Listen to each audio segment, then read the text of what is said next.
Seringkali kita mendengar istilah ABK atau anak berkebutuhan khusus. Setiap anak yang lahir di dunia memiliki potensi yang berbeda-beda. Mereka akan memiliki kecerdasan dan bakat yang berbeda antara anak satu dan anak yang lainnya. Sudah seharusnya sebagai orang tua atau masyarakat tidak menyamaratakan dan membanding-bandingkan antara anak yang satu dengan yang lainnya. Sebaliknya, kita sebagai orang tua harus mengerti kekurangan, keterbatasan, dan keistimewaan anak sejak dini, baik dari segi fisik maupun psikis. Keterbatasan pada anak tersebut menyebabkan orang tua kurang mengerti dengan potensi yang dimiliki oleh anak. Hampir semua orang tua menginginkan anaknya sempurna, baik dari segi fisik, psikis, dan akademiknya. Pada kesempatan kali ini, saya akan membahasnya dalam video berikut ini.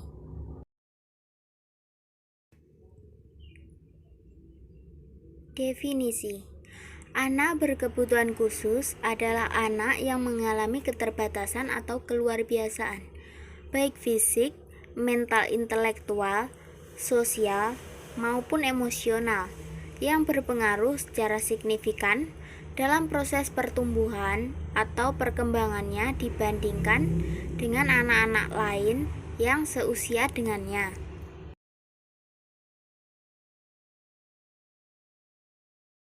Adapun faktor terjadinya anak berkebutuhan khusus. Yang pertama yaitu faktor prenatal, terjadi sewaktu mengandung. Hal ini terjadi karena ketidaknormalan kromosom, komplikasi-komplikasi pada anak dalam kandungan, ketidakcocokan rahim, infeksi pada ibu, kekurangan gizi ibu yang sedang mengandung, serta terlalu banyak mengkonsumsi obat dan alkohol pada saat mengandung. Yang kedua adalah faktor natal atau terjadi pada saat prakelahiran.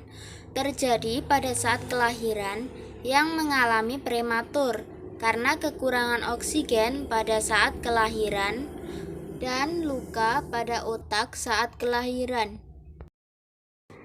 Yang ketiga adalah faktor eksternal yang terjadi pada saat dalam perkembangan hidupnya mungkin mengalami kecelakaan kendaraan, keracunan, jatuh, mendapat pukulan, atau.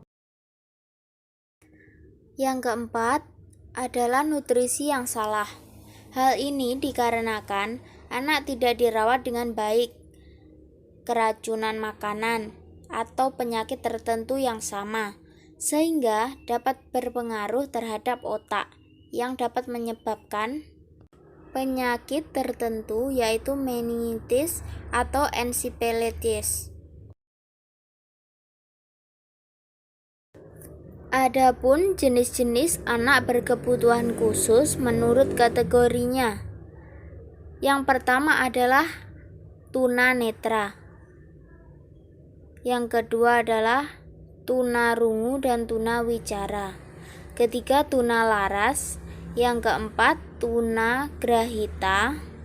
Dan yang terakhir tunadaksa. Penanganan anak berkebutuhan khusus.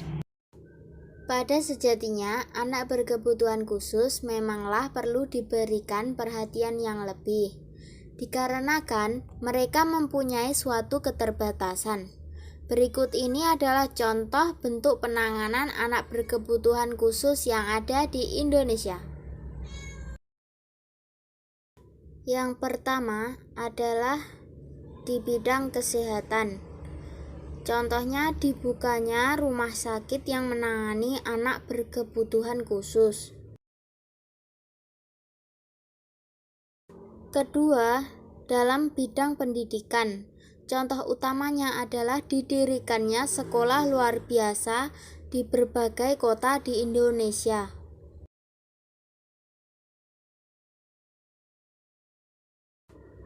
ketiga, dalam bidang kemasyarakatan, dibuatkannya forum atau komunitas anak berkebutuhan khusus di seluruh kota di Indonesia.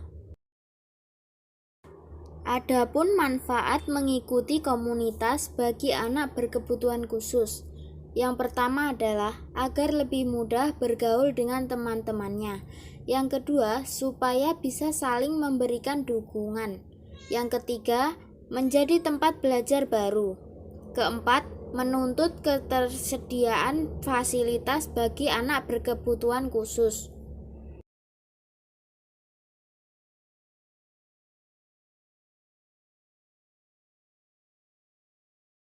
Dan yang keempat adalah dibukanya rumah terapi bagi setiap penyandang ketunaan yang sesuai dengan kebutuhannya.